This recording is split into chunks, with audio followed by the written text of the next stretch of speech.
Welcome back to the Deep Dive. We're here to cut through the noise and give you that crucial insight fast. Today, we're tackling a real giant in European finance, UCITS funds.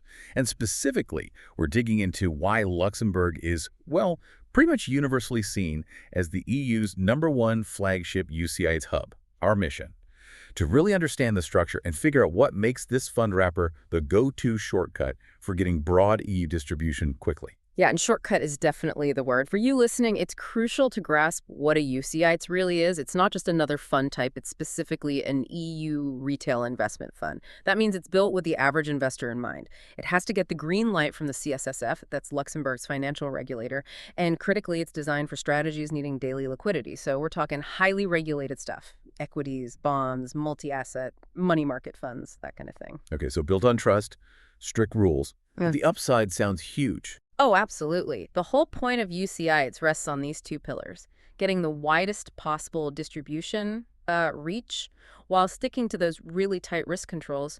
You need both to protect retail investors. Right.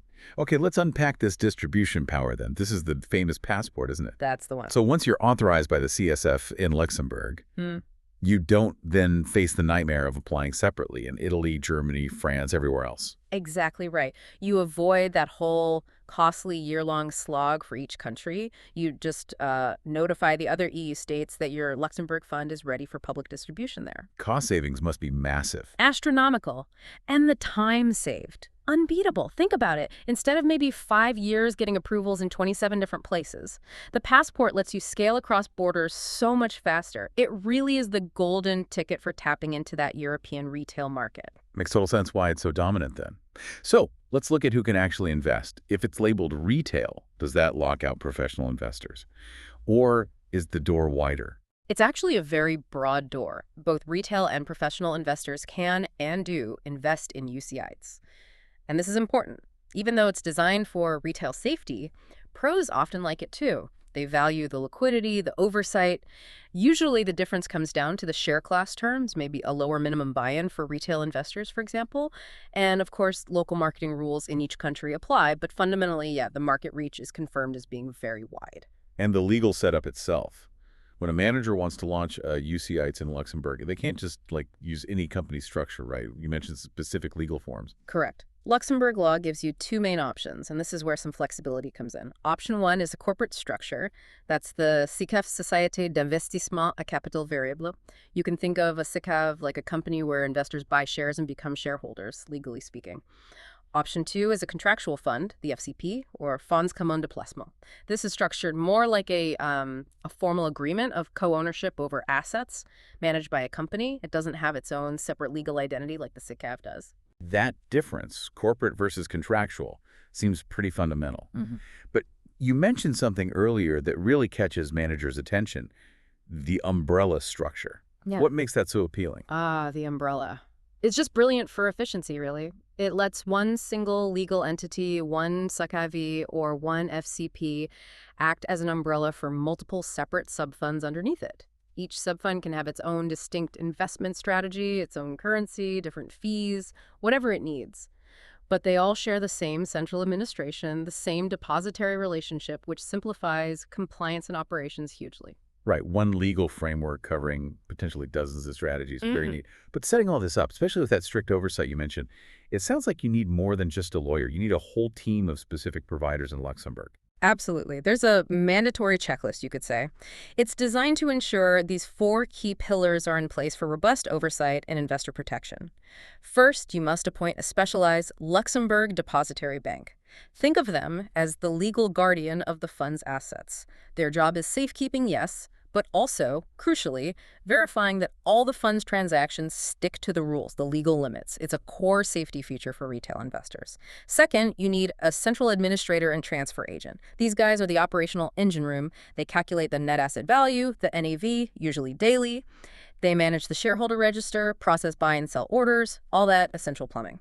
Third, an approved auditor. They have to sign off on the fund's financial statements every year. Independent verification. So depository, admin, auditor. What's the fourth pillar, the one sort of steering the ship? That would be the management company, or ManCo. Now, if the fund sponsor uses an external manco, that company takes responsibility for overseeing the fund's activities, ensuring compliance, risk management. They often delegate the day-to-day portfolio management itself, but they hold the ultimate responsibility. Alternatively, a SICAV can choose to be self-managed, but if it does, its own board of directors has to meet the same stringent oversight standards as an external manco. So those four, depositary, administrator, auditor, and manco, are self-managed board. They're the non-negotiable team you need in place to launch. It's really clear that this tight structure is the price you pay for that powerful retail passport.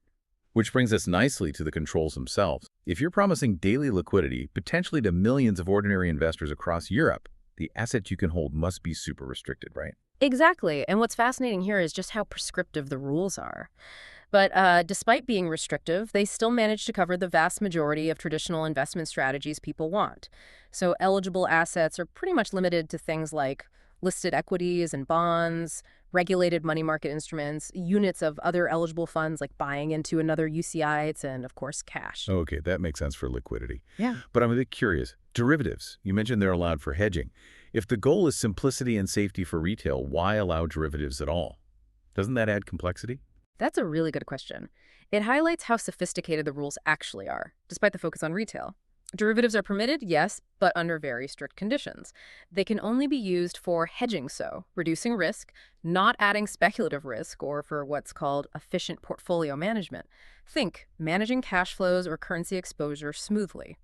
And there are strict limits on leverage, usually calculated using methods like commitment or value at risk, VARR. This stops the fund taking on excessive exposure and keeps the risk profile predictable and, well, conservative enough for retail investors. Got it. That clarifies the hedging bit. So now let's flip it. What's absolutely not allowed? If I'm a manager running, say, a private credit fund or dealing in distressed assets, stuff that's inherently illiquid, is UCITS just a complete non-starter for me, even with that great distribution? Precisely. A complete non-starter. If your strategy depends on complex or illiquid assets, UCITS isn't the right vehicle. The rules draw some very clear lines in the sand. You absolutely cannot engage in uncovered short selling. Direct investment in commodities like oil futures or physical gold bars, that's prohibited. Lending money out to third parties as a core investment strategy, generally not allowed. And really importantly, borrowing is highly restricted. It can only be for temporary short-term needs, maybe covering a wave of redemptions or bridging a specific purchase. It can't be used as structural leverage to juice returns. These limitations really are the fundamental trade-off for getting that EU-wide retail passport. It's quite something how this massive global operation is so concentrated in, well, a relatively small city. You mentioned Luxembourg being the hub. How does the actual physical place, the geography of Luxembourg, help support all this complexity, especially when the fund manager might be in New York or Singapore? Yeah, Luxembourg's success isn't just down to clever regulations. The logistics play a huge part. The whole financial ecosystem is incredibly compact, very international, and just exceptionally well connected. You don't have the financial center sprawling across suburbs. It's highly concentrated, mainly in Luxembourg City. Specifically, you're looking at the Kirchberg Plateau. That's where you find the EU institutions, major banks, and the newer financial district down at Cloche d'Or. And because all the key players, the depositories, the admins, the mancos, the big law firms, are clustered together in this really quite walkable area, it makes things like roadshows for fund sponsors incredibly efficient. It's almost a running joke, but you genuinely might bump into your administrator's compliance head and your depository CEO getting coffee on the same street in Kirchberg. That closeness, that density really defines the business culture, and honestly, it speeds up decision-making and problem-solving, which is vital when you're setting up something complex like a UCITS. That density must make finding and coordinating that mandatory team of service providers much easier, too. Okay, let's shift to the practicalities. For a sponsor thinking about launching, someone who wants a clear roadmap, can you walk us through the main steps, say, from the initial idea to getting the CSSF's blessing? You mentioned it's important to do them in order to avoid delays. Yes, it's a pretty logical path as long as you follow the sequence. Step 1 is pure strategy. Nail down your exact investment approach and figure out precisely which retail markets you're targeting. Step 2, choose your legal form. Are you going SICAV or FCP? And decide if you need that umbrella structure for multiple sub-funds. Step 3, appoint those key Luxembourg service providers we just talked about, the depositary, the administrator, the auditor, and the manco, or set up the self-managed board. Right, so those first three are really laying the groundwork. What happens next? Step 4 is where the heavy lifting on paperwork begins. This is highly technical. You draft all the crucial documents. The prospectus, the key information document, or a KID for retail investors, the fund's constitutional documents, detailed risk management policies, everything. Step 5, submission time. You file the whole package with the CSSF for their formal review. Then you address any questions or comments they come back with, and they are thorough. Step 6 is about operational readiness, making sure all the systems are tested and ready to go for daily NAV calculation, custody, handling investor transactions, regulatory reporting, etc. And finally, Step 7. You get the official authorization from the CSSF, and then you can immediately activate that EU marketing passport to start distributing. That's a helpful sequence. But step 5, addressing CSSF comments. You mentioned the timeline could be several weeks to a few months from submission. That actually sounds quite fast, given the CSSF's reputation for diligence, which is good, of course. What tends to cause the biggest holdups there? That's a fair point. That timeline really hinges on the quality of the initial submission. Delays in Step 5 almost always happen because the initial draft documents weren't quite right. Maybe the risk descriptions in the prospectus were ambiguous, or perhaps the investment strategy laid out didn't map cleanly onto the strict UCITS rules, especially around liquidity or how derivatives would be used. If that happens, the CSSF will, quite rightly, send back detailed comments and questions. And reworking complex legal documents like a prospectus takes time, sometimes weeks. That inevitably pushes back the final authorization. So the better the preparation and drafting before submission, the smoother and faster that approval process will be. Quality up front saves time later. Makes sense. Get it right the first time. Now let's talk money. Specifically, ongoing costs once the fund is up and running. How are UCITS treated from a tax perspective in Luxembourg? Well, the aim is for UCITS to be largely tax-neutral vehicles at the fund level. So generally, they're exempt from Luxembourg corporate income tax and also capital gains taxes realized within the fund. Their main ongoing tax burden is an annual charge called the subscription tax, or taxe d'abonnement. It's calculated based on the fund's total net assets. And what's the rate for that? The standard rate is 0.05% per year, levied on the net asset value, which, compared to standard corporate tax rates, is obviously very low. It's also worth mentioning that there are possibilities for this rate to be reduced down to 0.01% per year for certain types of funds, like specific money market funds, or for share classes aimed purely at institutional investors. Okay, now here's where I think it gets really interesting for any potential fund sponsor. Yeah. That first big decision. Which fund wrapper to use? We absolutely need to compare UCITS head-to-head with an AIF, an alternative investment fund like a Luxembourg RAIF or SICAV. Why choose one over the other? Yes, this comparison is critical. It basically defines your whole business model, balancing who you can sell to versus what you can invest in. Let's break down the key practical differences. The absolute biggest difference is investor type. UCITS, as we've said, targets both retail and professional investors across the EU. AIFs, by their very nature, are restricted. They can only target professional investors or, in some cases, well-informed investors, which still sets a high bar. This immediately affects everything else. Right, because who you sell to dictates what you can hold. So asset eligibility must be fundamentally different too. Exactly. UCITS is locked into those highly liquid, mostly listed securities to guarantee that daily liquidity. AIFs, on the other hand, have much broader permissions. They can hold things like real estate, private equity, private debt, the kind of illiquid assets that are totally off limits for UCITS. And that difference in assets naturally links to leverage. In a UCITS, leverage is kept on a very tight leash, heavily controlled.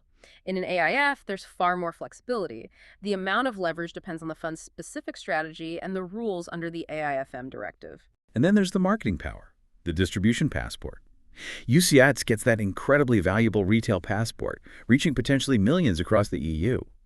An AIF, even if it uses a regulated AIFM, generally only gets the professional marketing passport. They can't just directly advertise to ordinary retail investors border to border like a UCITS can. One last key difference is often the subscription tax.